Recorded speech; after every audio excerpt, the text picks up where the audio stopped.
Okay, this is the Army transport case from Sabol at www.saboldesigns.net. Runs about $50 empty, $80 with a variety of pluck foam if you get the kind they want. The trays are 13 by 7.5 inch trays, and they'll hold about 18 models if you're laying them flat. They have their own, what they call their infantry tray, which holds 36. It's a 2-inch tray and they stand up. So that's how they do a 36-inch or a 36-man tray. Sort of in the middle price range at that $50. If you look at that from a pure price standpoint, it comes out to be about 34 cents a model if you're using 1.5 inch trays, because you can get 8 in there. 25 cents if you use 1-inch trays. The 1.5 inch trays are probably a little better to use. And it's 25 cents a model if you use the 6-inch trays. Now, the overall dimensions of this bag is 14 by 14 by 9 and holds 14 inches of foam. So on a cubic inch standpoint, it's 0.037 cents per cubic inch. So again, puts it much cheaper than the GW, a little more expensive than some others, but you know, down there in probably one of the most cost-effective ranges. The foam you can get anywhere. I'm pulling one of these out now. They're, you know, pluck foams, different sizes. Prices are $6 to $8 pretty much for any size. Goes up a little bit for the really thick ones, but in general, $6 to $8 depending on where you get it. Now the material, this really, it reminds me of, if you know those soft-sided coolers you take to the beach for a 6-pack or something, you know, your sodas or your sandwiches, or the ones we'd take to lunch when we were younger, but too old for the Scooby-Doo lunch boxes.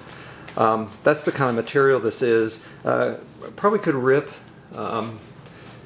Will not show pin marks very well. It's a little bit slick, so it is washable, and it is somewhat water resistant. I have experienced that. It does have, you know, a pocket on the front, you know, big enough for a codex. So you could fit probably maybe two codexes in there. I have some stuff down at the bottom, and it'll close those up. And then it's got a couple of pockets here. They're not real thick pockets, so it's like these kind of dice you could get in there, you know, pretty easily. You get stuff like that. But when you start looking at you know, packs of dice like this,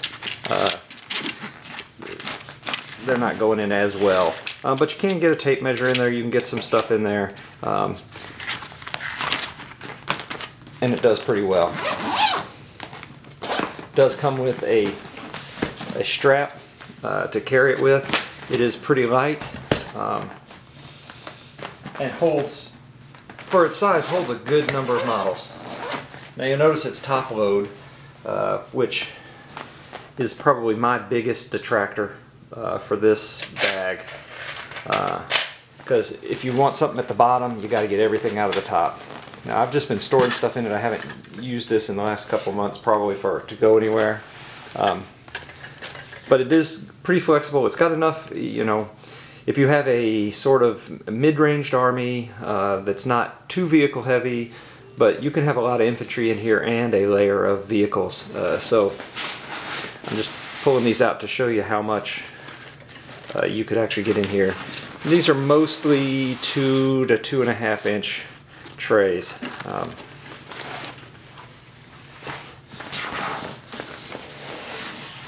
And you can, again, you can see how you can shape them however you want. And it's sort of a general 1, 2, 3, 15, 16, 17, 18, 19. So you could probably get 20 models in here too. But these are a little bit shorter than the standard GW models are. So you know, 14 inches of foam. 14 inches of foam can get you a good amount of army in it. Now the inside, I talked about it looking like a cooler, so it's that padded in there. Is very plasticky. If you spill paints or anything, it's going to clean up pretty easy. Does not collapse down very well. And the other thing besides the top loading is it's not real stackable. You could stack them okay, but there's no way to transport. There's no buckles. There's nothing like some of the other companies have. This is really designed to be your only bag when you go somewhere. But again, price-wise, pretty good. Durability, pretty good. Very light. So, you know, cost, I'd give it a 4 on cost and a 4 on flexibility. A 3 on sturdiness. Weight, clearly a 4. It's pretty light. You could easily carry it.